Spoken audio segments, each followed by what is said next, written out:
Selamat pagi anak-anak kelas 4. Kita bertemu di pelajaran pagi hari ini. Kita masuk di bab Sungguh Allah Maha Hadir. Dari Kejadian 1, 28, 29, Mazmur 8 ayat 1, 10, Mazmur 104 ayat 1 sampai 35. Kehadiran Allah dapat kita lihat melalui alam ciptaannya, termasuk manusia. Allah juga hadir melalui berbagai peristiwa kehidupan yang dialami oleh manusia. Kehadiran Allah melalui alam ciptaannya dapat kita lihat, misalnya Allah menciptakan matahari. Matahari adalah sumber energi bagi seluruh makhluk hidup di dunia ini. Manusia membutuhkan matahari, misalnya untuk mengeringkan pakaian, untuk memulihkan kesehatan bagi yang berpenyakit asma, sumber energi listrik, dan lain sebagainya. Matahari juga dibutuhkan oleh tumbuh-tumbuhan, misalnya untuk membantu fotosintesis. Hewan juga membutuhkan matahari, misalnya untuk menghangatkan tubuh, mencerna makanan, dan sebagainya.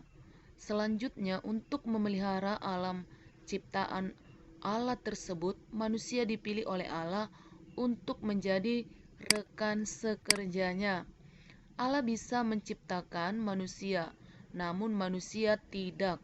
Allah bisa menciptakan bintang, bulan, matahari, dan sebagainya, namun manusia tidak bisa.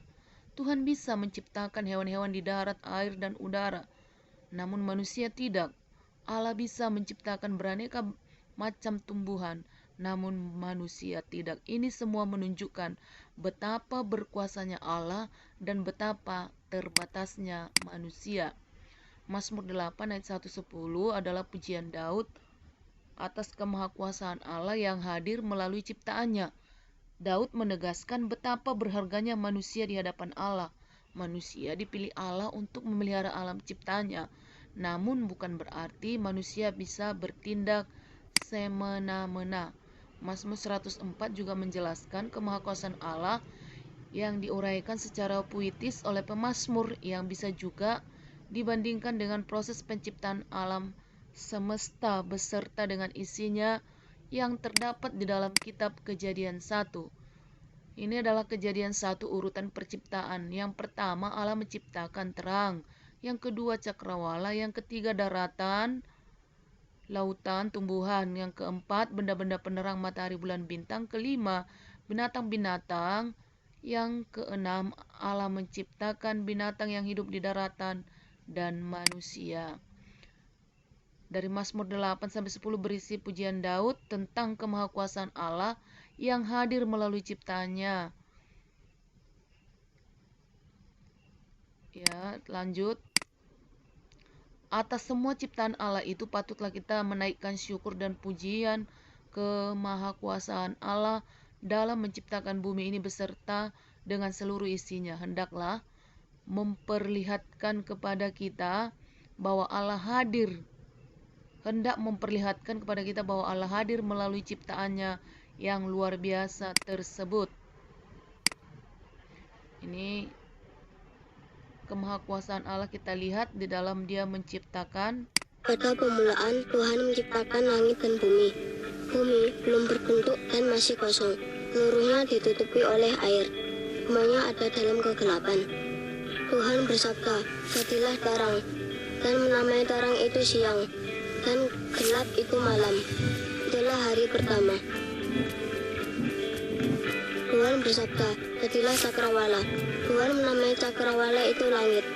Itulah hari kedua. Tuhan bersabda, hendaklah semua air berkumpul di satu tempat, dan hendaklah tanah kering muncul. Tuhan menamai tanah kering itu daratan, dan menamai kumpulan air itu lautan. Tuhan bersabda, hendaklah daratan itu menumbuhkan rumput-rumputan, tumbuh-tumbuhan, dan pohon-pohon. Dan jadilah demikian. Itulah hari ketiga. Tuhan bersabda, jadilah benda-benda penerang di langit.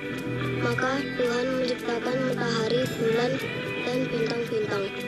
Itulah hari keempat.